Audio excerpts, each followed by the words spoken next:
जय Jagannath friends, welcome to सोवस kitchen. मु आज पुणी नहीं आसी आपण एक भेज रेसिपी जार ना हूँ छुई आलू बैगण बड़ी बेसर रेसिपी। नाटी सीना बड़ किंतु खाइबा को बहुत टेस्टी। भेज रे आमको काफ़ी सारा ऑप्शन मिल जाए और सब ऑप्शन भितर ए रेसिपीटी हूँ मोर फेवरेट। आपको बनइबार शैली भी भिन्न भिन्न थाए, जहाँ को जो भाया सुविधा लगे से मैंने से भाया ही बनाती आ निज हिसाब से बन खाइबार मजा ही किसी अलग। तो चलतु देखी नियंतु मु ए रेसिपी को कौ भाया बनाऊँगी। किंतु ता पूर्व आपण मैंने जदि मो चैनल नुआ मो चैनल को सब्सक्राइब करनी और पाखे बेल आइकन को प्रेस करी ऑल को क्लिक कर दिंतु, जहाँद्वारा मो वीडियो नोटिफिकेशन आपण मैंने पाइपर। प्रथम तार आम मसला प्रिपेयर करना। ये गोटे मिक्सी जार नहीं मुझे एड करनौ गोटे टीस्पून हल्दा सोरिष, ता सहित मुझे एड करनौ गोटे टीस्पून कला सोरिष। आप चाहिए जेकोसी गोटे कलर सोरिष भी नहीं पारती। हल्दा कलर सोरिष द्वारा आम पेट खराब होबार चान्स कम थाए और आम ग्रेभीर कलर भी बहुत सुंदर आसी थाए।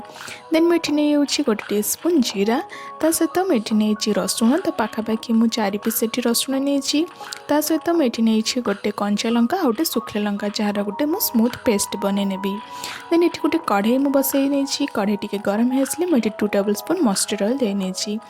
तेल टी गरम होसले मुझे गोटे टीस्पून पंचफुटण फुटाऊँगी। पंचफुटण द्वारा आम ग्रेभीर टेस्ट बहुत सुंदर आसी थाए।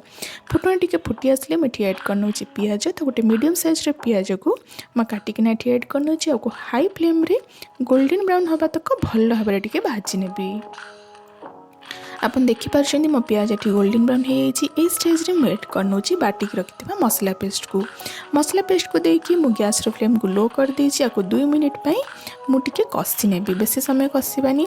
2 मिनिट भल भाव कषि सारापर मुझे एड करनौ ड्राए मसला। ये मुझे हल्दी पाउडर गोटे teaspoon, red chili powder half teaspoon और Kashmiri chili powder half teaspoon देछि, जहाँद्वारा आम ग्रेभीर जो हल्दिया कलरटा जमी रहिबो। देन मुझे गोटे टमाटो छोट साइज टमाटो को रफली चॉप करके नहीं जाइए। आउ मुझे गोटे टीस्पून लुण देकी आपको भल भाव टिके कषि नौ गोटे 2 मिनिट आपको भल भाव कषि सारापर आप देखिपुं मुझे कवर करके छाड़देवी 3 मिनिट लो फ्लेम रे। 3 मिनिट पर मुझे लिड खोलिक देखा आम मसला टी कषि आसला, ऑयल भी रिलीज होगा स्टार्ट हो सारा आ हल्का हल्का टी कढ़ई लगी भी आसला। तो मुझे भल भाव गोले नौ। स्टेज में मुझे एड करनौ आलू। तो गोटे मीडियम साइज आलू को मु चोपा छड़े लंबा लंबा कर काटी नहीं, मुझे एड करके 2 मिनिट मीडियम फ्लेम रे टिके भल भाव कषि नेबी। देन मुझे हाफ कप पानी एड करनौ।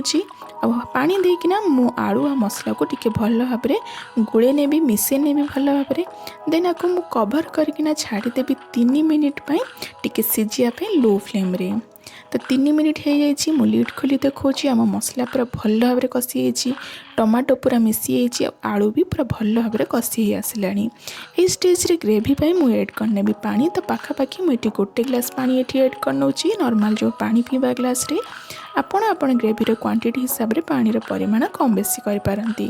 तो आपको मुझे भल भाव गोले नौ। आपको खोलारे गोटे मिनट मुझे फुटिया देवी। देन आपको कवर करके 2 मिनिट मुझे छाड़देवी लो फ्लेम रे। 2 मिनिट पर मुझे एड करने बाकी जो काटिकी रखी छुई आ बैगण को देकी आपको भल भाव गोले नेबी। जेहेतु आम सोरिष मसला देचु तो टिके पिता अंश कुआड़े लगे से मुझे हाफ टीस्पून एड करनौ चीनी। तो अल्प टिके मु चीनी देची, बेसी देनी, आप चाहिए स्किप भी करें। देन आपको मु कवर करके 8 मिनिट छाड़देवी से लो फ्लेम रे।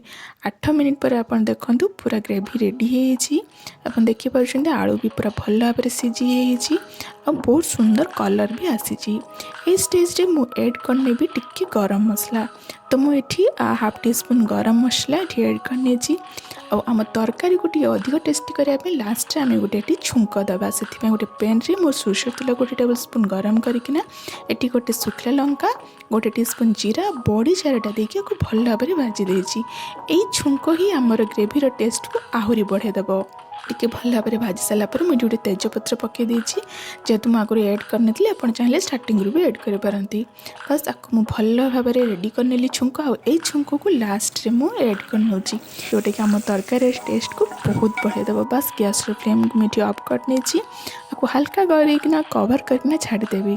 रेडी होगला आमर गरमा गरम छुई आलू बाइगण बड़ी बेसर, जार टेस्ट बहुत बढ़िया। आपन गरमा गरम भात सहित खाइबे।